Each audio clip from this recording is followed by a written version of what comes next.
El golpe de cabeza es de Bruno Baranda. Quiere Salgueiro, pica Tanque, solo Richard, Tanque tiró. ¡Gol!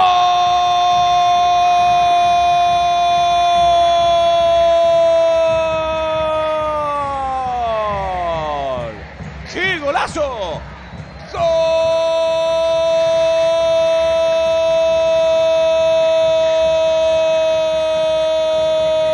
de Olimpia! Juan Carlos el Tanque Ferreira, potentísimo el remate, se le metía a Richard sobre el costado izquierdo. Tanque dijo: yo resuelvo esta. ¿Y de qué manera resolvió?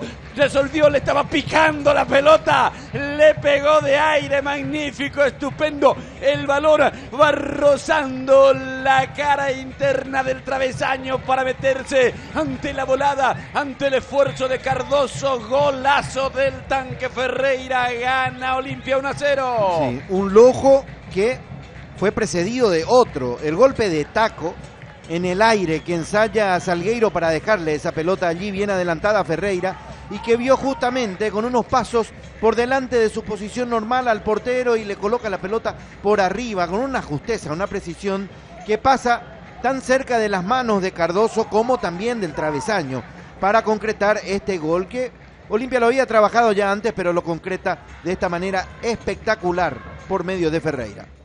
Y el toque por encima del portero. Qué espectacular lo de Salgueiro. Ya había mirado al arquero y su posición, y allí coloca la pelota con una precisión tremenda Ferreira. Gran gol del Tanque.